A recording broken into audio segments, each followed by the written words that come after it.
I was basically inspired to join the service because of my family members. We've been a long line of military history all the way back to the Revolutionary War, actually.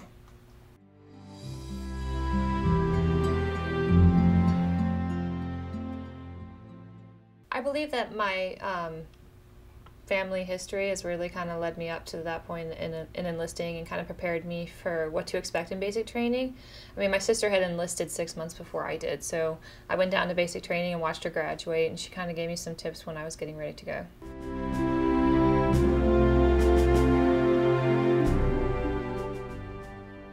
I think the camera acts as a barricade or a barrier and kind of separates you from the action at the time, and it gives you the ability to block out everything else that's happening in front of you and concentrate solely on what the task at hand is. And as a combat photographer, that's really important. When you go from being able to see the world as we normally see it from here out, and then you put a camera to your face and it becomes here, you rely a lot on not only your training but your fellow soldiers to kind of help you out through that situation.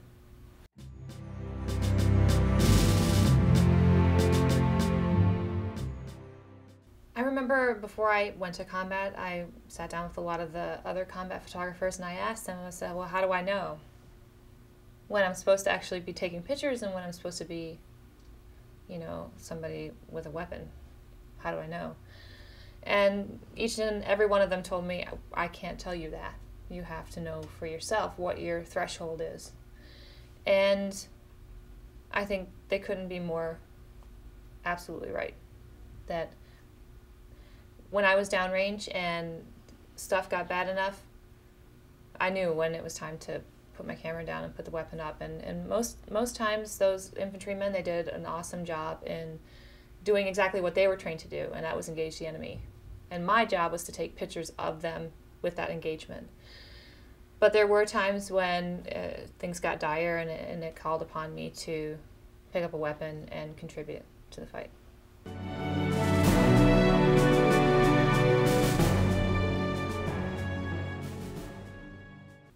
I don't believe that there is a time when I was engaging the enemy that was really stood out more than the other. When you're engaged, that is its own memory. You can't mark that against something else that happened in your life or one battle to another, because each of them are unique in their own way. So for me to say one was more hair-raising than the other, I don't know if I could say that. But I think the memories that stick most with me are those engagements which resulted in loss of life. Not just Iraqis or the enemy, but those closest to me, my friends.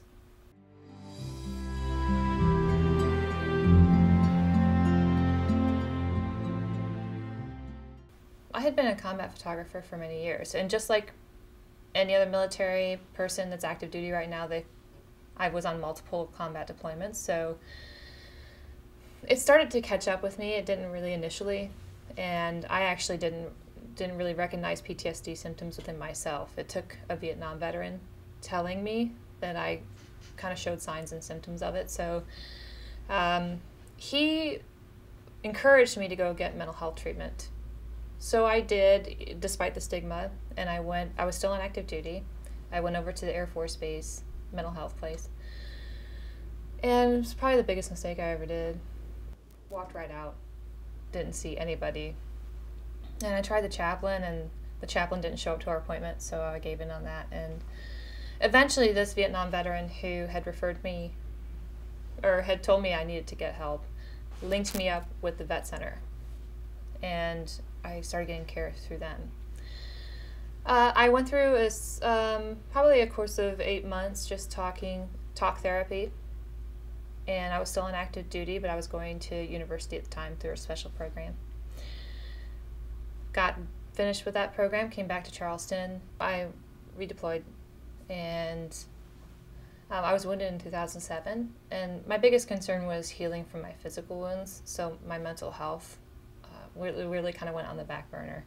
And it started manifesting as it had before through insomnia and anxiety, and just was stressed out beyond belief. And it was actually amplified a lot more given that I had kind of pushed it down, and it was probably by far the most traumatic combat experience I had ever had, and from all my deployments put together. So I went to the VA, and they started me in prolonged exposure therapy.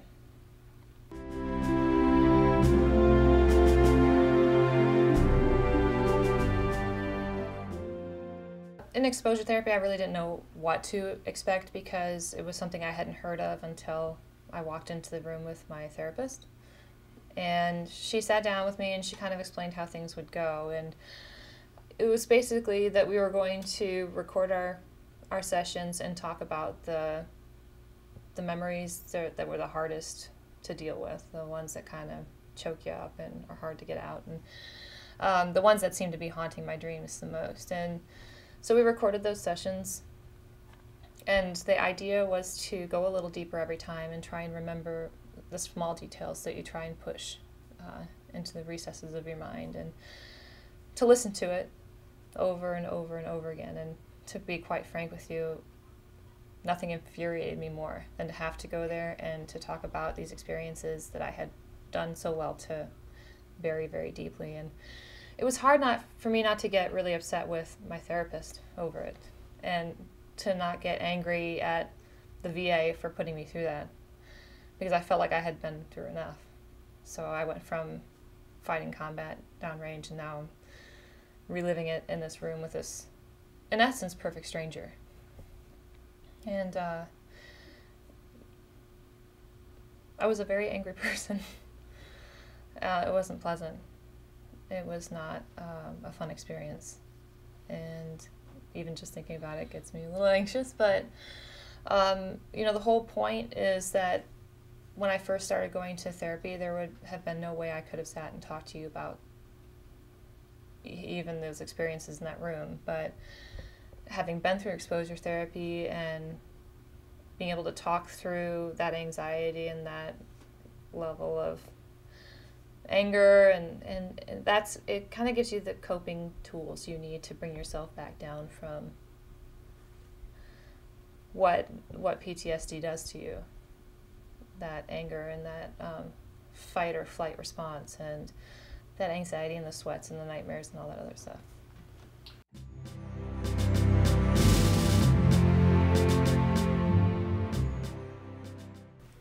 It's kind of strange because I never really thought of myself as somebody who would come, I guess in essence, out of the closet about having PTSD.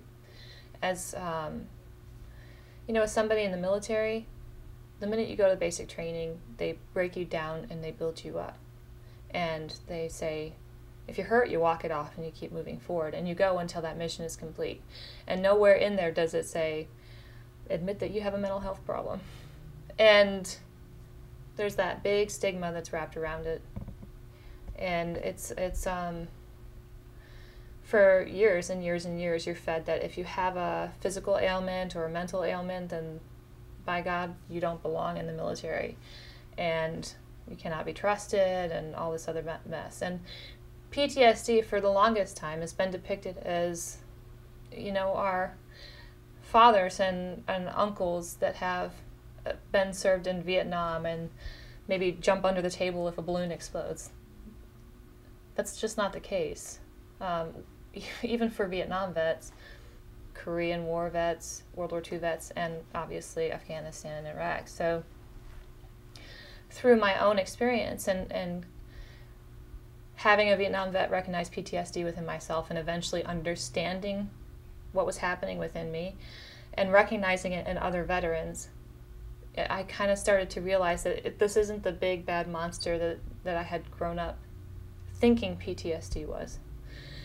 And so what I really like to do is try and educate other veterans that it's okay, that PTSD is something that happens naturally to those of us who have experienced something completely unnatural. Going to war is not a natural thing. And our brains have to be able to compartmentalize that in a way. And sometimes we just have a reaction to it. Our body responds to it in a certain way.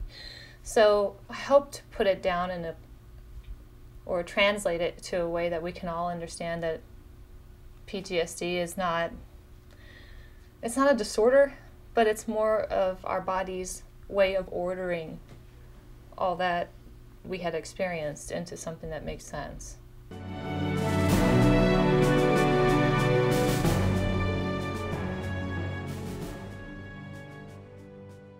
Well, I think it really starts when you're in the service. You know, that's when we think of health, a serviceman's health. Every year we go to get a physical to make sure that we are physically able to carry our body armor and our weapons and our combat load and to go downrange and fight downrange. So it would make sense that our physical abilities would be matched by our mental health abilities. But we go get a physical, we don't get a mental health screening. To me, in order to reduce the stigma, it just should become the military way of life. When you go get your physical, you go into the mental health and you just say, hey, let's get your mental health checkup. How you been? How's your sleep been? And be a little bit more forthright about all those things that come with multiple deployments and being in the service. And instead of pushing it into that dark place and perpetuating that stigma, bring it into the forefront and make it part of our everyday.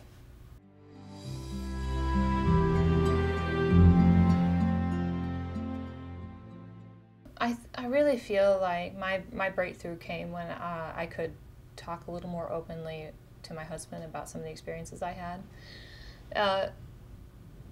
I don't really talk to the general public a whole lot about some of those really traumatic experiences, and believe it or not, I hadn't really until recently talked to my husband about a few of those things. So that really gave us an opportunity to have a conversation about what was going on in my head and in my dreams and what was causing anxiety, and for him to really get a better understanding of what happened to me and why this is happening now.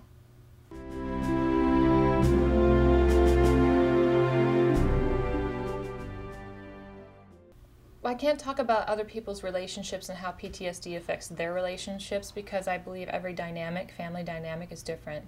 I think what makes my husband and I stand out more is that he was military, also a combat veteran, a Bronze Star recipient, and I think that enabled us to have a better understanding that when we came home, we needed decompression time, and when we came home, we liked to speed and do things a little bit more, hard-edged, and we swore and we cursed and we did all these things that we did downrange. And when we came home, we would de-escalate from that.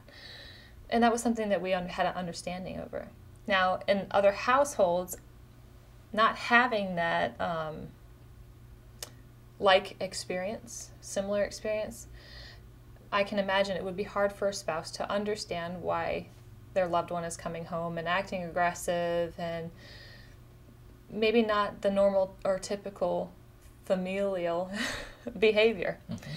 And that's one of the things that may trigger confrontations.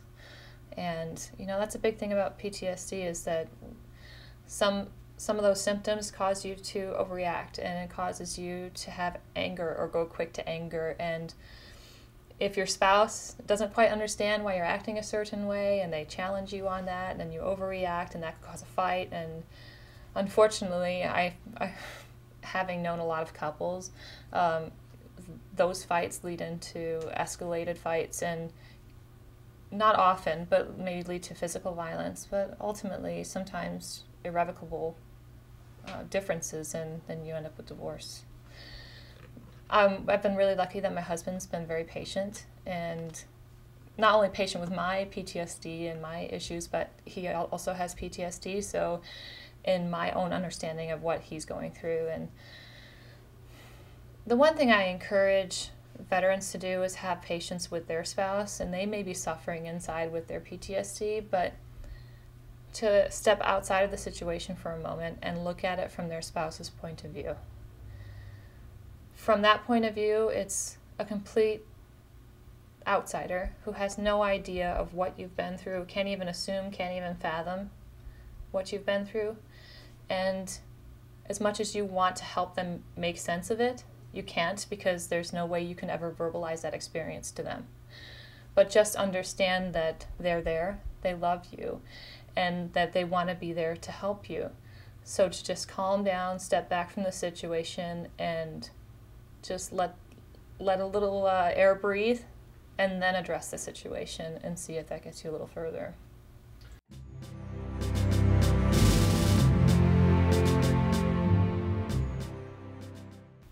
I think if you take the gunfires and the explosions and basically the Hollywood out of combat, and what you're left with is just pure emotion, I equate being downrange and being in combat to what we live every day, only accelerated. So if I had just met somebody and we went on a patrol together and we knew each other for 8 to 12 hours, in that time frame, in that 8 to 12 hours, I could learn the names of their kids, their wife, where did they meet, where did they honeymoon, where did they get married, what year did they get married, what's their favorite color, what are their kids' favorite colors, what's their birthday. So you go from a range of emotions of being complete strangers to damn near friends for life in one day. And if you take that and you amplify it by 4 months or 8 months or 12 months in your typical deployment, and then maybe a week before you get ready to go home, they get killed in action. So you basically lost one of your lifetime buddies, and then you come home and you're like, well, I lost some friends down there. But you didn't know them for very long. How could you be so tied to them? I'm your sister. I've been your sister for 22, 32 years, But you just don't get it. You don't get it. You don't understand it.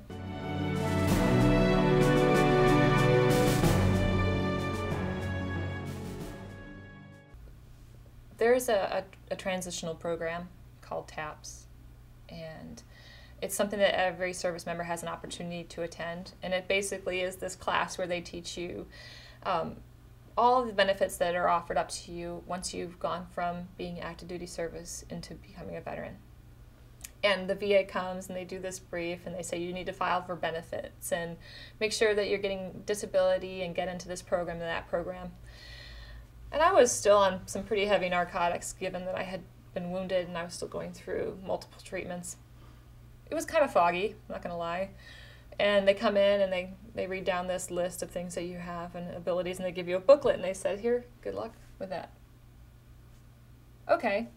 So I did get started. I actually used one of the service organizations to help me file for disability.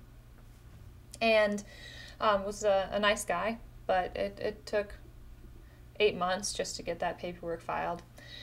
And I had to transition from getting my procedures done through active duty into the VA. So I was going through medical procedures for my neck and my right arm nerve damage from being wounded in combat, and also my head trauma, and then eventually PTSD, but not at the time. So I went to the VA thinking I had went through a gajillion appointments to get disability, that I was technically enrolled in the VA, and that I could make an appointment to see the neurologist about traumatic brain injury. And I didn't even know that that was a whole nother process that I had to go through. So here are these two parallel things, and I had to start a whole nother appointment and get a whole nother physical just to enroll in the VA. It was a nightmare. I was very, very lucky that I had a woman there by the name of Meredith Miller. She was working in the OIF/OEF section, and her sole job was to help veterans through the bureaucracy that is the VA. So she helped me get my appointments, got me my ID card, and kind of told me the ways of the world. Had I not had her, it would have been a mess. I would not have known what to do with myself. As far as mental health is concerned, the minute I met Meredith, I told her, I was like, look, I'm stressed out. I have PTSD, I can tell you that up front, but I haven't had treatment in a long time. And this whole VA experience is just triggering me to no end. And she said, don't worry, we're going to get you hooked up with somebody. Within 2 hours, I was seeing a counselor. So they were very responsive and very attentive, and I was lucky to have both of them.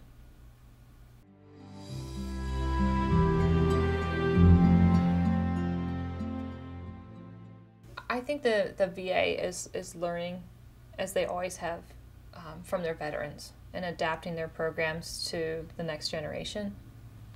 And you can see probably one of the biggest differences from myself and other veterans is I'm a female. And more women are combat vets, and more women like me have PTSD. And when I first started going to the VA for therapy, I would get confused, or other veterans would think I was bringing my grandfather or my dad to get care. And likewise, some of the staff at the VA didn't initially think that I was a veteran because I was young and I was female. So it's been an educational process, not only with my fellow veterans, but with the VA staff. They've done really well in embracing the women that are coming in and trying to tailor their programs to more women like me, and especially in the PTSD department. There are women who've experienced military sexual trauma, and I did bring up to them that it was important to give the women a secure environment where they could wait for their appointments without having to sit with other male veterans, given the fact that that is the kind of trauma experience that they've had.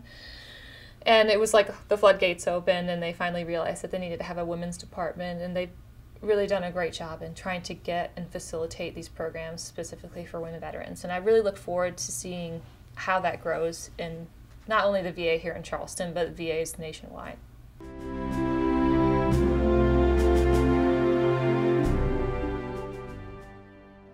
Well, I mean, I can speak from my sister's experience. My sister lives in outside of Bend, Oregon, in a small town called Metolius, and she has to drive over an hour and a half to even get to the VA clinic, and then she has to drive all the way to Portland if she wants to go to a main VA hospital. So for her, it can be very challenging. She chooses to use her primary insurance from her current employer. So the VA is there if she wants to use it. She does have to drive to that clinic if she wants to take advantage of it. And here in Charleston, we have some folks that live in the country that do have to drive in. They've been setting up other clinics. I have a clinic that has been set up out in Goose Creek because I live about 45 minutes outside of the city. And that's closer to my house, so I have the ability to go there, or I can come down here to the main hospital. So most veterans, if they do choose to commute like that, will be compensated for travel pay and gas. Now, nobody can give you back the time it takes to make that trek, but the health care is good, and it's definitely worth the trip if you don't have any other choice but to make that drive.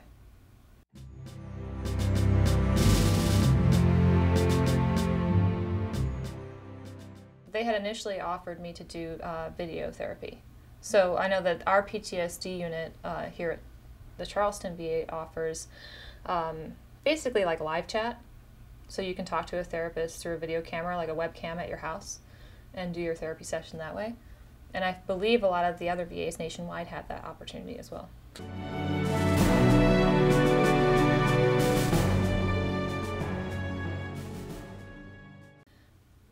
I don't think it would have been any different than me actually going to the hospital and sitting in the room with my doctor, because I would see her face to face. It would just be on a screen. So I don't think the therapy would have been reduced or impacted in any way.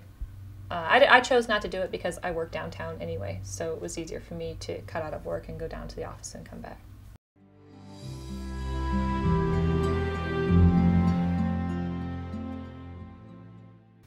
My primary doctor was Dr. Darrow, Dr. Rachel Darrow. And she sat me down and she said, "This is what we're going to do. Or you have these options." And she's like, "I think this one would work well for you, but I can't tell you what to do. You have to choose for yourself." And it was like, get shot, get knifed, or get shivved in the kidney. Like, none of the options were really ideal, and I wasn't excited about any of them. Exposure therapy seemed to make the most sense to me, so that's why I chose to move forward with that. And from the first appointment, I didn't think it was going to work at all. And I walked out of there upset, mad, angry, crying. And I did that for many sessions. And I was like, what am I doing to myself? And I would go home and I'd be crying and I'd be upset. My husband's like, what are you doing to yourself? Just drop out of the program. And I was like, no, I'm going to see it through. Just like, it's my stubbornness, probably one. And then two, my military training, like never, go until the mission's complete. So I just worked really hard at it.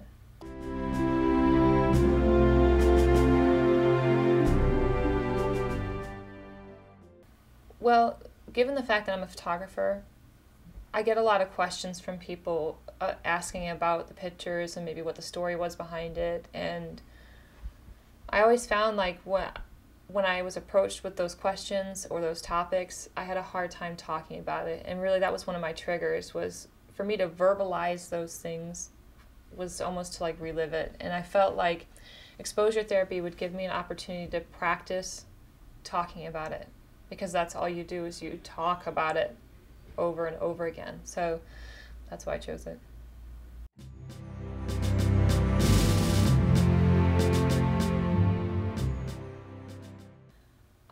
I started therapy with Dr. Rachel Darrow probably, I think it was somewhere in December '09, I think, is the estimate.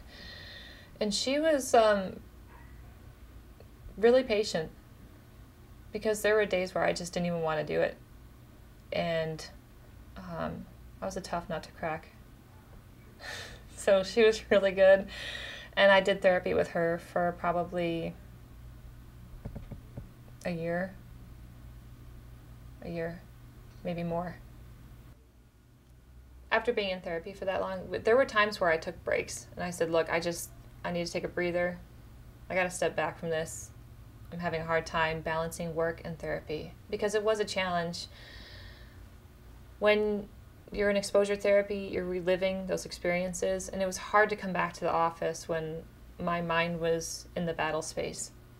And to be able to run a business and work and be coherent, it got really tough. And I had to find times where I could calm down at work to give myself the proper time to really do exposure therapy. And she understood that, and she was really patient. So my situation might have been a lot different than other veterans, but I think that's what's great about the program, is that the therapists recognize that not every veteran is the same, and we all have unique issues. And she knew that I had to work, and still wanted to work on myself, and luckily she was helpful in finding a balance for me. Eventually, I got to a point where I was like, okay, I need to just kind of take some time and take a long furlough and see how I'm doing with the tools that she's given me, and kind of sit back and take an assessment of has exposure therapy really worked in my life, and just give it some time to kind of stew on it. And that's kind of what I'm doing now. Is I haven't seen Dr. Darrow in several months, so I think things are going really well so far. And PTSD is not something that can be cured. It's not like having a broken arm and you cast it and you wait several weeks and you take the cast off and you're healed. PTSD is something that I will always live with.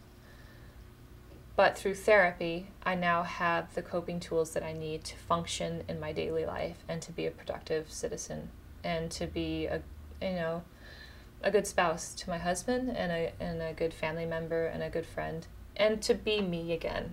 Now, I will never be me before I went to combat.